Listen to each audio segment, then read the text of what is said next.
할렐루야. 이 시간도 하나님의 은혜가 충만하시기를 축원합니다.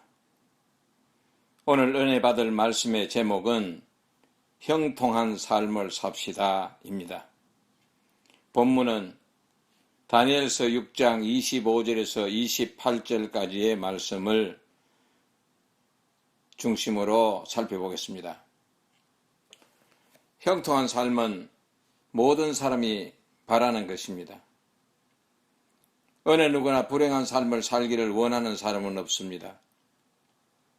그러나 이 땅에서 사는 많은 사람들 중에는 한평생을 형통하게 살아가는 사람이 있는가 하면 불행하게 살아가는 사람도 많습니다. 대개의 사람들은 행복과 불행의 조건을 얼마나 소유했느냐, 사회적으로 출세를 어떻게 했느냐, 다른 사람으로부터 얼마나 존경을 받느냐, 몸은 건강한가, 이런 것으로 결정을 하려고 합니다. 물론 이런 것들도 행복의 조건에 들어가는 것만은 틀림이 없습니다. 그러나 더 중요한 것이 있다면 이것을 찾아야 하지 않겠습니까? 저는 영혼이 잘 되는 것이 우선이라고 생각을 합니다.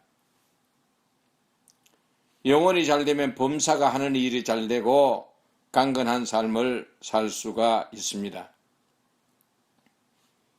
오늘 본문은 다니엘이 믿는 하나님에 대해서 다리오 왕이 고백하는 내용이고, 다니엘은 다리오 왕과 고레스 왕이 통치하던 두 시대에 형통한 삶을 살았다는 내용을 말하고 있습니다.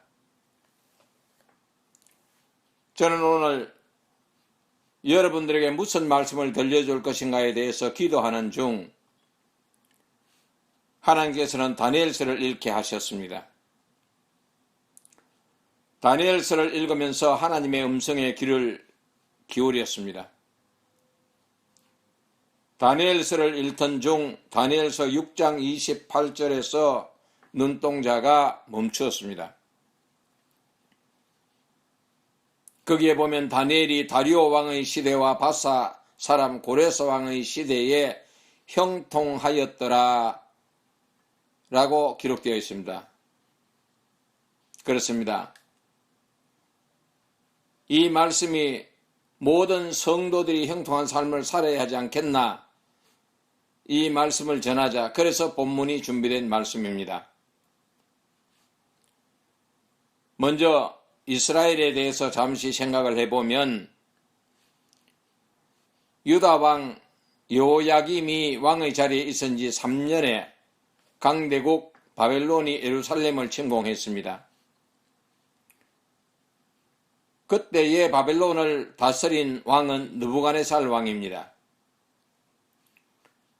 전쟁은 바벨론이 승리를 했고 유다는 바벨론의 속국이 되었습니다. 다니엘은 바벨론의 포로로 잡혀온 자 중 한 사람입니다. 포로로 잡혀온 자가 어떻게 형통한 삶을 살 수 있었을까요?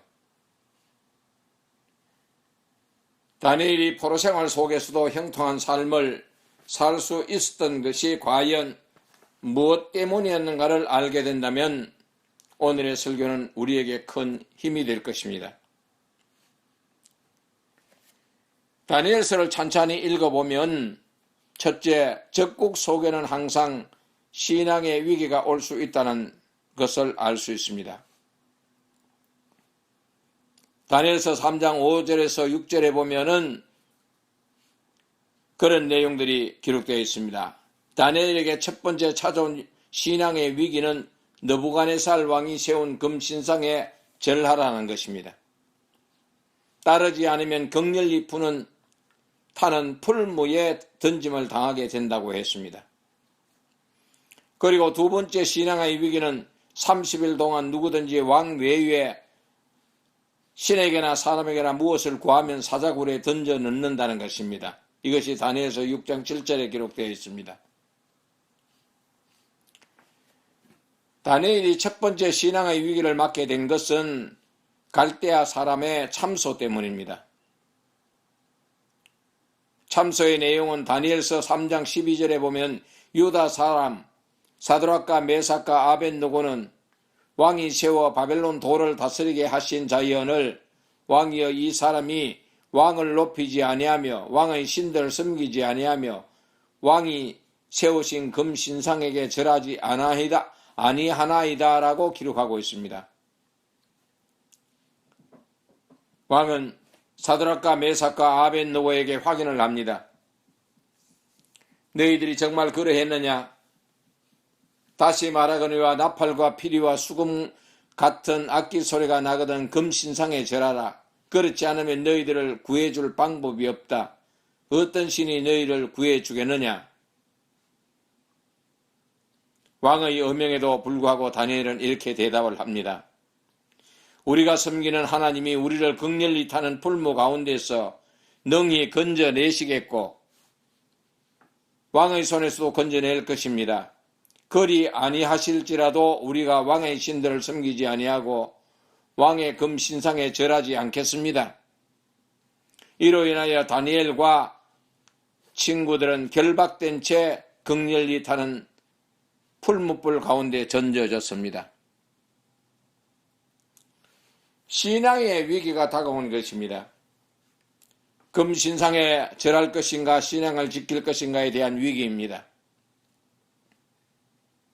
극렬한 풀무불에 타 죽을 것인가 살아남을 것인가에 대한 신앙의 위기입니다. 이런 위기가 여러분들에게 찾아왔다면 여러분들은 어떻게 하실 것입니까? 믿음을 지키는 문제와 믿음을 떠나는 문제 중 하나를 선택해야 한다면 두 번째의 위기를 맞게 된 것은 함께 직무를 보는 총리와 방백들이 새로운 검령을 만들어 다니엘을 넘어뜨리고자 하는 계획 때문에 일어난 것입니다. 다니엘서 6장 4절에 보면 다니엘이 국가를 다스림에 있어서 충성되이 감당함으로써 아무 허물, 아무 틈을 발견할 수 없다고 기록하고 있습니다.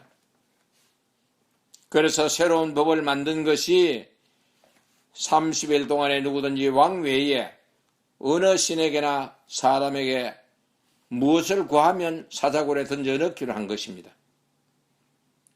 이러한 규례는 왕의 도장이 찍힘으로 반려가 되었습니다. 두 번째 신앙의 위기가 온 것입니다.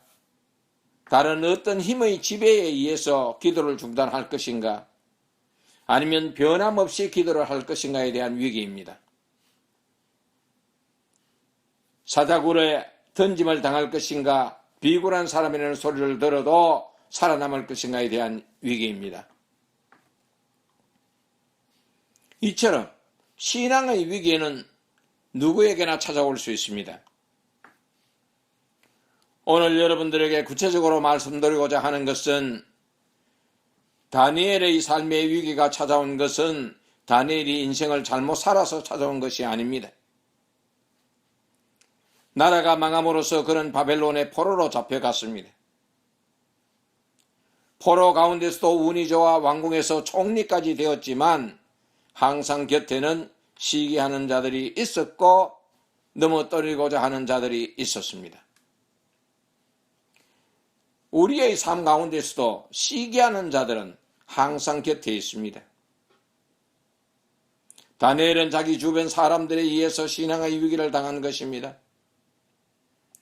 나와 여러분들에게도 이와 같은 신앙의 위기는 항상 올 수 있습니다. 예수 믿는다고 위기에서 자유롭다고 할 사람은 없습니다.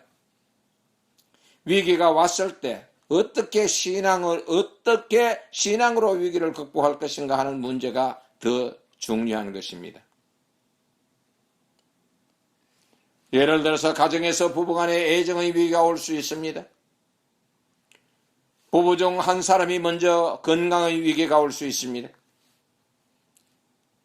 자녀의 문제로 위기가 올 수 있습니다. 사업하는 사람은 부도라는 위기를 만날 수 있습니다. 대인관계에서의 의견이 대립됨으로 원수관계가 될 수가 있습니다. 가족 중 한 사람이 교통사고로 어려움을 당할 수도 있습니다. 이처럼 다양한 위기가 많은데 나에게는 절대로 일어나지 않는다고 장담할 수 있는 사람은 많지 않을 것입니다.